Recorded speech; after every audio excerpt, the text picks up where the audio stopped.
Good morning, no?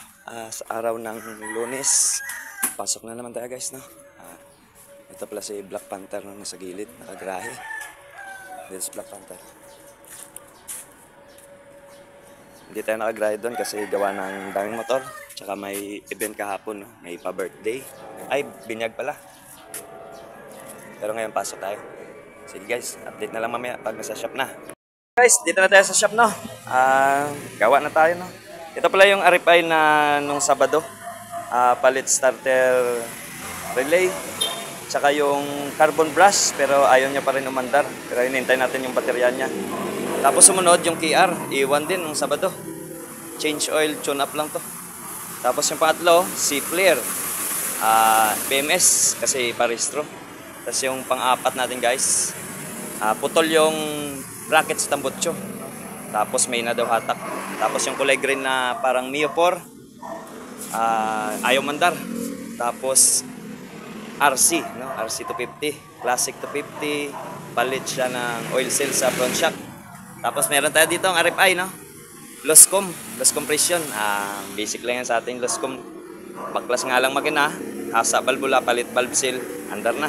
Sana walang gas-gas yung block, no? Thank you, guys. Update tayo mamaya. Meron pa tayo dito, chariot, no? Change oil, gear oil, tune up, no? Kay Pastor. Shout out kay Pastor.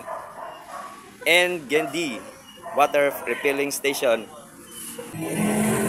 Pang malupitan. Clutch lining at yung Bendix kit, no? Para sa chariot. Chariot natin, no? Chariot 175.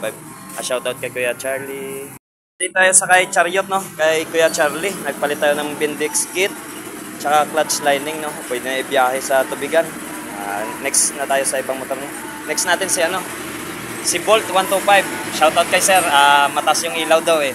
Babaan natin. Tsaka yung gas floater, no? Hindi siya accurate daw. Dito tayo sa no? Yung Sabado na naiwan, yung RFI na itim na pinalitan natin ng carbon brush, no?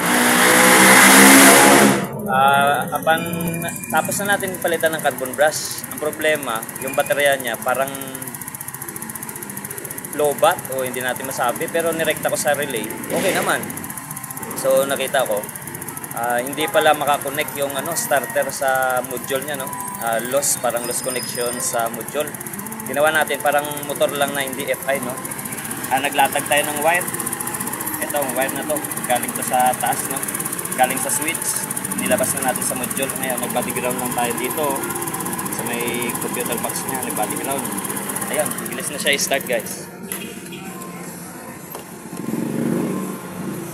Start. Okay. Tapos na tayo. Next na tayo. Dito tayo sa KRY, no? Nagpa-change oil, tune up. Tapos nag-bolt tightening na rin tayo. Tsaka yung pala, guys, nag-extension tayo sa clutch niya para medyo lumambot yung cambio. Pero goods na. Pwede na ito ma-pick up ni sir. Sunod natin si yung green na Mio 4, pero Rusi, no? Ayun yung may-arit, guys, bata. Pero malupit yan. Tapos na si AC125, no? Yung kulay green. Sunod natin si RFI. Loss compression din. Siguro hasal lang ng valvula, palit valve seal, okay na. Tapos itong gamma, palit lang ng switch. Tapos yung rush sa likod, putol yung tornilyo sa tambutso, no? Ubos na dito sa taas, ito na lang sa baba. Yung bolt, change oil lang. Tapos itong TC, checking ng baterya. Tsaka nagpa-change oil na rin. Tapos yung DL na binenta natin, busina lang. Sige, 6 na lang, 6.